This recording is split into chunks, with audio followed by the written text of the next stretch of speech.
Albert Einstein, 2017. Bem, um resíduo industrial é constituído por uma mistura de carbonato de cálcio, CaCO3, e sulfato de cálcio. O carbonato de cálcio sofre decomposição térmica se aquecido entre 825 e 900 graus Celsius. Já o sulfato de cálcio é termicamente estável. A termólise do CaCO3 resulta em óxido de cálcio e gás carbônico. Tá aí essa reação que não está balanceada. Tá, não está balanceada assim. Um cálcio, um carbono, carbono, 3 oxigênios, 3 oxigênios. Uma amostra de 10 gramas desse resíduo foi aquecida a 900 graus Celsius até não se observar mais alteração em sua massa. Após resfriamento da amostra, o sólido resultante apresentava 6,70 gramas. O teor de carbonato de cálcio na amostra é de aproximadamente... Primeiro, o que ele disse? Que só tinha CaCO3 no início? Ele falou, ó, esses 10 gramas aqui é de CaCO3? Não. Ele falou, uma amostra de 10 gramas desse resíduo. Que resíduo? Um resíduo industrial é constituído por uma mistura de carbonato e sulfato de cálcio. Tem esses dois. Quando sofre aquecimento, somente um desses dois componentes sofre essa reação.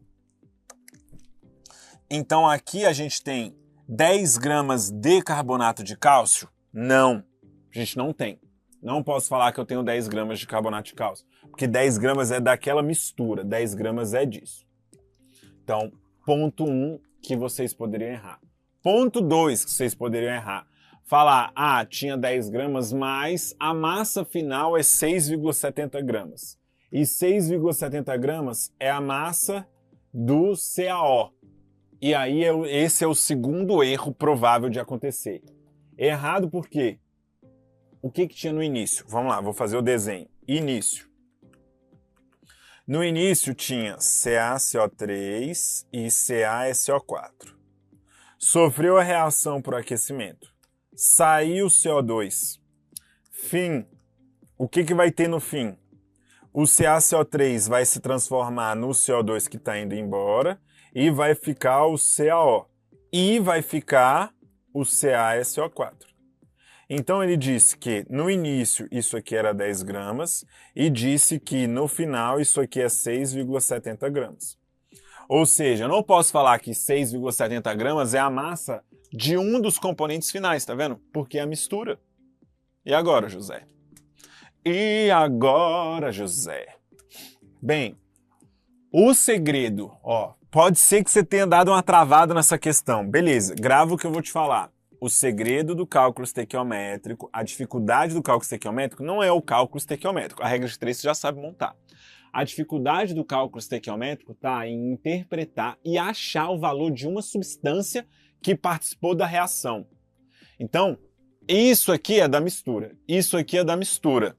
Cara, tem que achar aí o valor, fazer uma conta relacionada a uma substância. Como que a massa inicial é 10 gramas e a massa final é 6,70 gramas? Tu lembra de uma coisa chamada Lei da Conservação da Massa? Nessa Lei da Conservação da Massa dizia o seguinte, o somatório da massa inicial tem que ser igual à massa final. Ou seja, se aqui é 6,70 gramas e no início eu tinha 10 gramas desse, sabendo que aqui, não está reagindo com o outro, não está reagindo com o oxigênio do ar. Então, aqui eu tenho todas as substâncias no início e nesse outro retângulo, todas as substâncias no final. Ou seja, quanto que tem que ser a massa do CO2? 3,30. Por quê? Porque 3,30 mais 6,70 é igual a 10 gramas, porque afinal de contas, o CaCO3 ele não vai se combinar com mais ninguém, ele vai se decompor nessas duas substâncias. 3,30 gramas está aqui, o restante vai estar ali. Quanto? Sei lá. Não sei, porque 10 gramas é a quantidade dos dois juntos. Mas eu sei que eu tenho 3,30 gramas de CO2. Esse aqui era a grande saída dessa questão. Não é a primeira vez que se cobram questões que você tem que utilizar esse raciocínio, que é utilizar a lei da conservação da massa antes de fazer o cálculo estequiométrico. Achou a massa que participou de uma das reações? Acabou. Agora está tudo tranquilo. Por quê? Agora você coloca isso na regra de 3. O que ele quer? O sólido resultante, o teor de carbonato de cálcio na amostra. Então, nesse início aqui, ó, que ele chamou de 10 gramas desse resíduo. Então, eu tenho 3,30 gramas que participou dessa reação e quero achar a massa de CaCO3. Depois que eu achar a massa de CaCO3, eu vou ver quanto que é a contribuição dele nesses 10 gramas iniciais. Ok? Então, regra de 3, 1 mol de CaCO3 está para 1 mol de CO2. Na linha de baixo, 3,30 gramas de CO2 está para X gramas de CaCO3. A linha de cima eu tenho que adaptar, então, olhando lá na tabela periódica, beleza? Então, a massa do carbono é 12, do oxigênio é 16, então o do CO2 vai ficar 44 gramas por mol, e do cálcio vai dar 100 gramas por mol. Olha lá a tabela periódica. Fazendo essa conta, esse X aqui vai ser 7,5 gramas de CaCO3. Beleza, mas eu quero saber a porcentagem. Então, isso aqui é os 100%, você pode fazer uma regra de 3, né? 10 gramas está para 100%, 7,5 está para X, ou pode fazer uma divisão, isso estava nisso. Beleza, vezes 100%, isso aqui vai ser 75% da minha amostra inicial. Resposta item D de dado para essa questão que pedia lei da conservação da massa e cálculo estequiométrico. Lembra que o segredo do cálculo estequiométrico é você achar a quantidade de uma substância. E a dificuldade do cálculo estequiométrico não está nessa regra de 3. Quando você vai colocar nessa regra de 3, significa que agora é só matemática, entendeu? Agora é a parte fácil. A dificuldade está nessa leitura, na extração dos dados. Então concentra nisso aí. Valeu! Povo do chat, e aí meu povo, tranquilo? O que vocês acharam dessa questão? Sabe quem gosta muito desse modelo de questão? A FUVEST já colocou, assim, várias vezes cobrando esse raciocínio que você tem que pensar na lei da conservação da massa para achar a quantidade de uma substância e aí só depois colocar ali no cálculo estequiométrico. Legal, né? Albert Einstein. Essa aqui é interessante também, hein? Mas é outra clássica. Valendo. Clássica, sim. Já foi cobrado esse raciocínio em outros vestibulares. Essa aí eu já tinha ido de base. Erraria facinho. Erraria. É isso, Salles. Erraria. Para isso você está assistindo essa aula. Na próxima vez você vai falar, lembrei dessa questão aqui. Entendeu? Isso faz parte do aprendizado. Estudar por questões é importante por causa disso.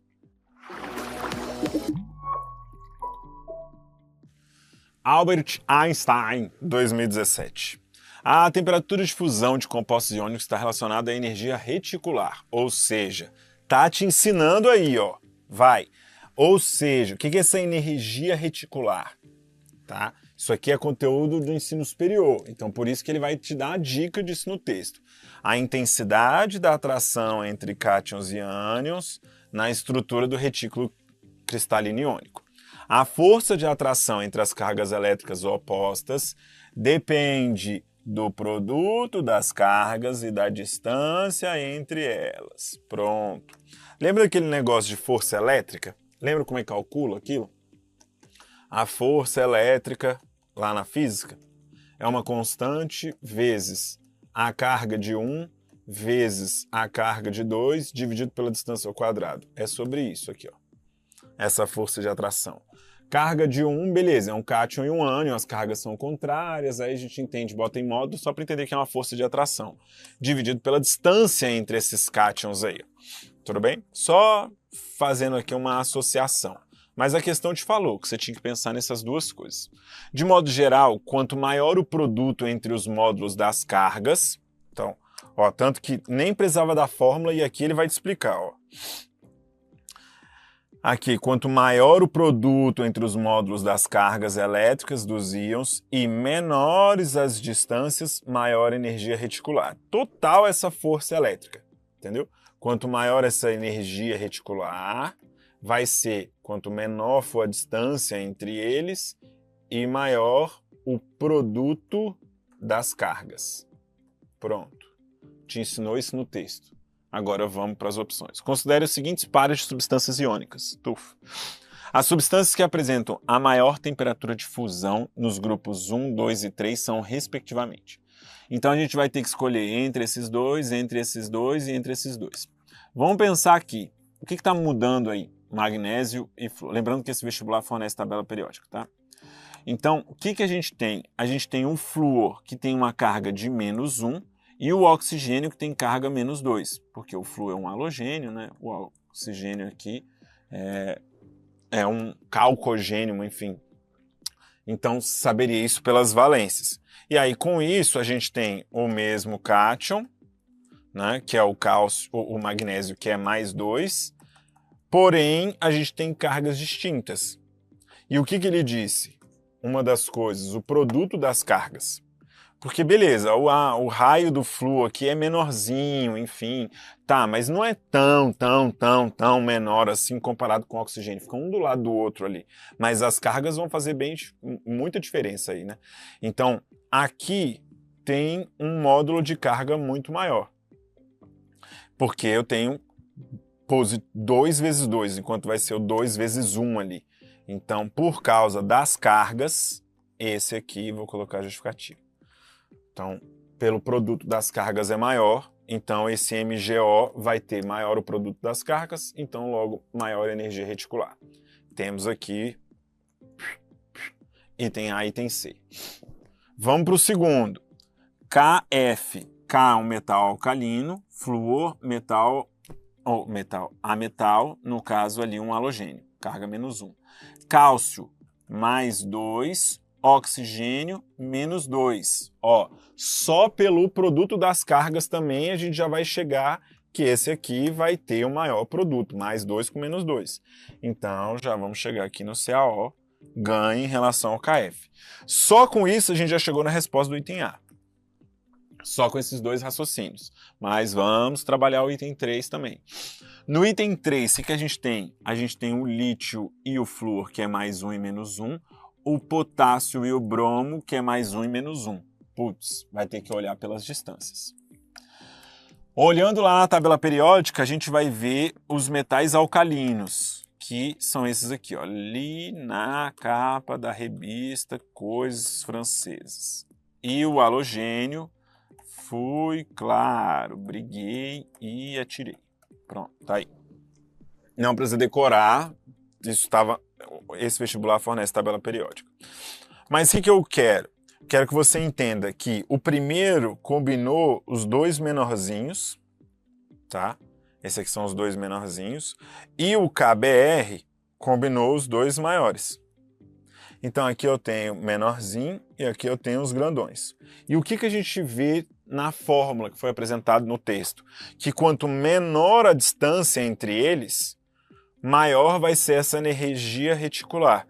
Olha só, se eu tenho dois pequenininhos, até exagerei aqui para você visualizar. Tá vendo a distância entre esses dois núcleos? Olha agora a distância entre esses dois núcleos. À medida que você aumenta o tamanho do raio, as partículas tendem a ficar mais afastadas, né? Aqui, ó, a gente está vendo aqui, os núcleos tendem a ficar mais afastados. E segundo essa fórmula, diz que quanto maior esse afastamento, menor a energia reticular. E a gente quer o contrário, a gente quer a maior energia reticular, porque quanto maior vai ser essa energia, mais difícil de desprender, e isso que é a temperatura de fusão, que é essa tendência de desprender. Se a energia reticular, ou seja, essa energia que está ali associada à formação do retículo cristalino iônico, que tem a ver com que essas partículas fiquem juntas, for muito intensa, então significa que a temperatura de fusão deles vai ser elevadíssima, né? Ou seja, para essa parte aqui. Então daqui a gente viu que esse tem a menor distância, então comparando esses dois, como eles empatam no produto das cargas, a gente vai pensar na distância, e quanto menorzinha essa distância, maior a energia reticular. Então nesse caso aqui, o menorzinho aqui que vai ganhar o LIF e bateu certinho aqui no item A. Tudo bem? Então essa questão, você vê que ele não pode embaralhar muito, né? Se ele pegasse o maior da dupla desse com o menor, aí ia embaralhar tudo. Então normalmente colocava um dos critérios próximos ou raio, aqui a distância mais ou menos próxima, mudava as cargas, ou deixa as mesmas cargas e muda essa distância, porque se embaralhar demais vai precisar dar mais dicas. Então não é a primeira vez que cai esse tipo de questão que fornece essas informações no texto e você tem que pensar no produto dessas combinações. Tranquilo? That's it.